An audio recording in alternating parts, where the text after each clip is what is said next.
네, 안녕하세요. 서른일기입니다. 올해 5월부터 미국 장기채 TLT에 투자를 하고 있어요. 진입 시점이 정말 별로였지만 앞으로 미국 경기가 침체를 예상을 하고 있었고 베팅을 한 거라서 진입 시기가 늦어지긴 했지만 개인적으로 10년물 금리는 내년에 본격적으로 경기 하강 국면에 들어갔을 때 한 3.5%까지는 내려갈 거라고 예상을 하고 있어요. 수익을 엄청나게 많이 볼 수 있을 것 같지는 않지만 그래도 쿠폰을 월마다 먹고 소액만 입절을 해도 지금은 다행이라고 생각을 하고 접근하고 있습니다.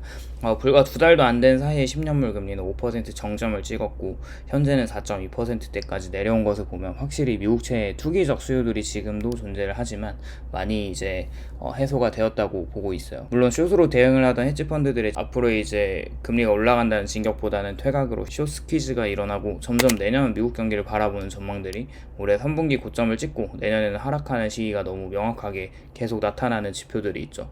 어제 파월은 앞으로 계속 인플레이션을 주시하겠다는 이야기를 했고 시장은 그래도 잡혀가는 인플레이션과 금리 인하를 기대하면서 채권 금리는 어제 또 급락하고 4.2% 초반대까지 내려왔고요. 뉴욕 증시는 연속 반등을 하면서 산타 랠리를 이어가고 있습니다. 결국 PC는 시장 예측치대로 잘 나와주면서 지속적으로 하락하는 모습을 나타내고 있죠. 간밤에 나온 애틀란타 연은의 GDP 4분기 예측치는 2.1%에서 이제 1.8%로 또 내렸다가 1.2%까지 많이 낮춰졌습니다. 사실 이게 GDP가 3분기에 너무 말도 안 되게 올라간 것은 정부의 어떤 투자나 지출로 인해서 올라갔기 때문에 소비가 70%라고 하면은 4분기부터는 굉장히 빠르게 GDP가 하락할 거라는 전망이에요. 이제 슬슬 제자리를 찾아가고 있다는 생각을 가지고 있어요. 그 중에서는 개인들의 소비가 앞으로 급감할 거라는 예측이 굉장히 많이 있죠. 11월 블랙 프라이데이는 미국인들의 엄청난 소비로 앞으로 미국 GDP의 70%를 차지하고 있는 소비가 계속 유지될 것인가 꺾일 것인가라는 중요한 지표로도 보고 있는데 쇼핑에 나온 사람들이 2억 명이 넘었고 지난해 1억 9,670만 명보다 훨씬 많은 사람들이 블랙 프라이데이를 즐겼습니다. 온라인 매출이 12조 8천억 원을 기록했다고 하는데 사실 이게 BNPL이라고 해서 Buy Now Pay Later이라고 하는데 그냥 지금 신용카드로 결제를 해버리고 나중에 돈을 갚는 식으로 돈을 쓰고 있는 거예요.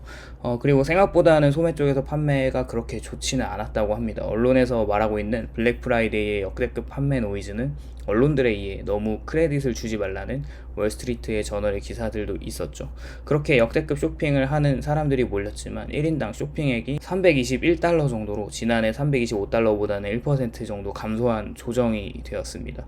또한 3분기 GDP 확정치가 5.2%가 나왔어요. 그럼에도 불구하고 채권금리는 계속 하락했죠. 연말에 4% 초반까지 내려갈 거라고 보고 있는데 너무 급격하게 하락한 금리 구간에서 나오는 PCE 물가지표 이후에 금리가 이제 상방으로 조정을 좀 주긴 했습니다. 결국 끊임없이 금리가 하락하고 이제 채권 가격이 상승하는 흐름은 없기 때문에 조정을 좀 준 것이죠. 12월 FOMC 전에 연준 인사들의 발언들을 좀 보면 앞으로 금리 인상을 안 하고 내년에는 금리 인하를 해도 괜찮다는 이야기가 계속 나오고 있어요. 특히 매파 중에서 매파라고 불리는 크리스토퍼 월러 연준 이사는 앞으로 금리 인상을 하기에는 물가가 계속 잘 잡혀가고 있는 데이터들이 많이 있기 때문에 점점 더 이제 금리 인하를 해도 된다는 확신이 있다라고 이야기를 하고 내년에는 금리를 인하해도 될 것 같다는 완전 비둘기적인 모습으로 변했습니다. 근데 이분이 원래 매파 중에서도 매파인데 갑자기 하는 발언이 금리 인하를 해도 될 것 같다는 어조는 정말 경기가 너무 안 좋아지고 있다는 것을 좀 생각을 해볼 수가 있을 것 같아요. 베이지북에서도 12개 연방은행은 현재 경기가 많이 하락하고 있다는 이야기를 했습니다. 미국 정부가 이번 3분기 이자 비용은 부채를 너무 찍었기 때문에 이제 이자 비용만 4%로 급등을 했지만 최근 발표는 또 GDP 대비 재정 적자 규모는 감소세로 전환을 하고 있는 모습으로 앞으로 바이든의 돈풀기가 조금씩 발목이 잡힐 것 같다는 생각이 강하고 그에 비해 미국 시민들의 소비를 측정하는 카드 대출은 정말 많고 연체율은 정말 빠르게 증가하고 있고 가처분 소득이 줄면서 이제 저축률도 매우 좀 낮아지고 있는 상황이죠.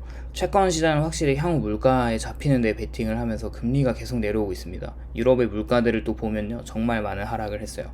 이제 독일과 스페인 물가지수나 이제 유로존의 물가는 빠르게 잡혀가고 있습니다.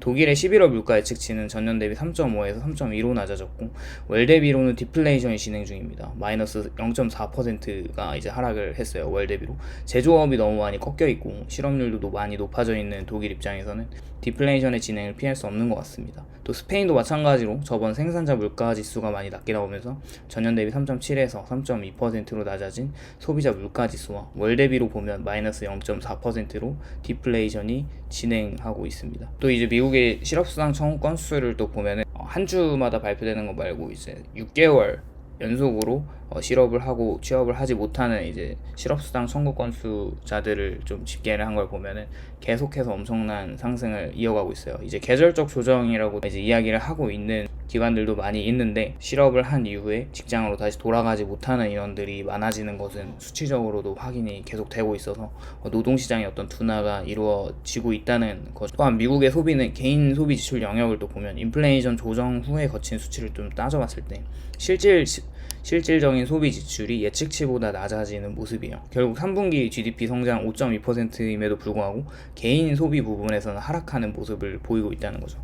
성장률을 이끌었던 것은 정부 지출이 전년 대비 4.6%에서 5.5%까지 올라간 것으로 수치가 올라간 것들을 볼 때 소비의 위축을 아직도 정부 지출로 커버하고 있는 겁니다. 생각을 해보면 그렇죠. 이제 만약에 재정부에서 물론 돈을 풀겠지만 돈을 푸는 어떤 액수가 그 모든 경기 전반에 커버하지 못할 정도라고 생각을 하고 있다면 소비까지 줄어들었을 때 GDP는 계속 꺾여 나갈 거라고 생각을 하고 있어요. 또 소비를 보면 신용카드로 생계를 유지하는 사람들이 많아요. 소비가 꺾인다고 생각하는 연준의 어떤 위원들과 이제 매파에서 비둘기로 전환한 월러 이사도 어떤 이런 부분들도 계속 인지하고 있겠죠. 이미 1조 800억 달러 정도의 신용카드 부채가 넘어갔는데, 이게 아무리 가계저축률이 남아있고 남아있지 않다라는 데이터들을 좀 떠나서 생각해 봤을 때 신용카드 리볼빙이 이제 이자율이 연간 평균 16에서 한 20% 왔다 갔다 하는데, 이게 가계저축률이 남아있다면 그 돈을 왜 쓰고 그 이제 20%의 이자를 내면서 왜 신용카드를 쓰겠습니까? 물론 이제 중산층 말고 저소득층에서 이렇게 쓴다고 해도 너무 수치가 많습니다. 그리고 이제 GDP가 계속 하락하면서 3분기는 5.1을 찍었지만, 그런 성장률에도 불구하고 빌 에크먼 같은 사람들은 실질금리가 인플레이션을 둔화하는 데 효과를 톡톡히 내고 있다고 보고 있어요. 페드의 금리 인하가 내년 1분기쯤에 시작되지 않는다면 미국은 이제 경착륙을 피할 수 없다라고 이야기까지 하면서 경기 침체가 굉장히 세게 올 거란 이야기죠. 결국 CPI는 3.2%를 이제 기록하였고, 이게 더 낮아진다고 했을 때 실질 금리가 더 올라가겠죠. 그렇게 시장을 압박하고 있는 기준 금리가 많이 높다는 거예요, 역대급으로. 그리고 이제 TLT 매수를 좀 얘기해보면, 저는 금리가 좀 조정을 보였을 때 계속 매수를 하고 있어요.